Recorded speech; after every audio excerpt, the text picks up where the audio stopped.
Robinhood was my initial thought when they restricted trading on GameStop and AMC. In the 2 weeks since then, we've seen Robinhood CEO Vlad Tenev go on virtually every financial outlet and answer questions regarding those restrictions. He was on CNN, CNBC, he answered questions from Meet Kevin and Andre Jick, and he even went on Clubhouse and answered some tough questions from Elon Musk. After hearing answers to all these questions, in this video, I'm going to share with you why I'm not leaving Robinhood. Alright, I'm Jacob from Buzz Trades. First, I want to talk about why I was so frustrated with Robinhood for putting these restrictions in place, why I wanted to close my account, and then I'll talk about what happened over the past 2 weeks and why I have decided to keep my account with Robinhood. So first of all, I want to look at the chart here of GameStop. I was trading GameStop through this whole area here from about 100 to 150. I was trading it up here from 250 to 350. And I was even trading it on the 28th, GameStop and AMC. I was involved in both of these. I was making money and I wanted to see them keep going higher. So I was really frustrated when Robinhood put these restrictions in place. You could only sell your position. You could not buy more shares or enter a new position. So of course that's going to drive the price lower. So I was really frustrated by this.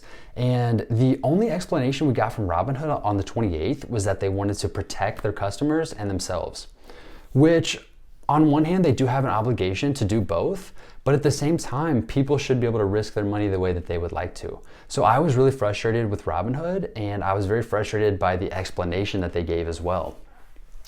So over the past 2 weeks, Vlad Tenev has gone on, like I said, virtually every financial outlet and answered questions regarding these restrictions. He talked to Meet Kevin, he talked to Andre Jick, he talked to the news networks, and he answered a lot of these questions, and essentially what it came down to was a liquidity issue for Robinhood. If they were to have had billions of dollars of cash on hand, this situation would have been potentially avoidable. However, it's tough from an investor standpoint to expect them to keep billions and billions of dollars of cash on hand for an event like this that is not likely to happen. I believe a study was done and this was considered a 5 sigma event, which means it has like a 1 in 3.5 million chance of occurring. So it's tough to expect a company that is still in its growth phase to keep billions of dollars of cash on hand for such an unlikely event. So I'm understanding of that. I wish that Robinhood would have been a little bit more transparent about that from the beginning. Some of the other brokers, Webull and TD Ameritrade, that also put restrictions in place, they were a little bit more outspoken about the restrictions and why they were doing that. Webull put the blame on the clearinghouse. Robinhood couldn't do that because Robinhood is its own clearinghouse. So you can't blame your clearinghouse if you are the clearinghouse. So Robinhood wasn't necessarily able to point the blame at anyone else but themselves, which didn't necessarily look good. On top of that, Citadel, who provides Robinhood with a large amount of revenue and also had interest in Melvin Capital, who was shorting GameStop, it doesn't look good that they have a connection there as well. So on the 28th and 29th, I was super frustrated and I thought things looked pretty sketchy. But after realizing it was a liquidity issue, it's a super unlikely event that could occur, I started to think, well, maybe I should keep my Robinhood account. What's the benefit of leaving Robinhood versus the benefit of staying? If I leave Robinhood, then I'm most likely going to go to another broker who also put restrictions in place on GameStop and AMC. So if my reason for leaving Robinhood is the restrictions that were put on place, well, then I don't really have anywhere to go because virtually every other broker put restrictions in place as well. On top of that, I'm a big fan of the Robinhood platform. It's one of the most user-friendly platforms out there. I am not in any way sponsored by Robinhood. This is just my honest opinion. It's also one of the few places where you can buy Dogecoin.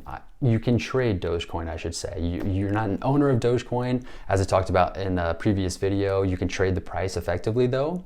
And I like that about Robinhood, as there's only 5 brokers that you can, or exchanges that you can actually buy Dogecoin on. So I do like that about Robinhood.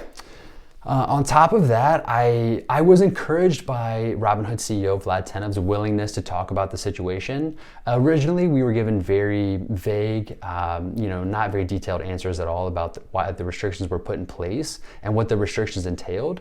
Later on, like I said, he did several interviews and he further explained what was going on, why they were forced to make that decision, and his willingness to talk and go on so many different platforms gave me more courage to stay with Robinhood and kind of solidified that decision. It made it seem like they were a little bit more transparent than they originally came off. So all in all, I will be keeping my account with Robinhood. I'm gonna go ahead and share with you guys my portfolio really quickly so you can see I do indeed have money in Robinhood. It is a small amount of money, and I will say if you're going to have an account with Robinhood, I would probably keep an account with other brokers as well. This is kind of my small speculative account. My main trading account is with TD Ameritrade, who I have found to be a very reliable broker. I also have an account with Webull. So I will be staying with Robinhood, but this is not my only broker. I would definitely keep other brokers available in the event that Robinhood places restrictions on something. Hopefully you can still trade it with another broker. But that is my reason for staying with Robinhood. While it's been tough, I've been very conflicted. I think for now I am going to keep my account with Robinhood. So thank you for watching this video. I'm Jacob from Buzz Trades, and we'll see you in the next video.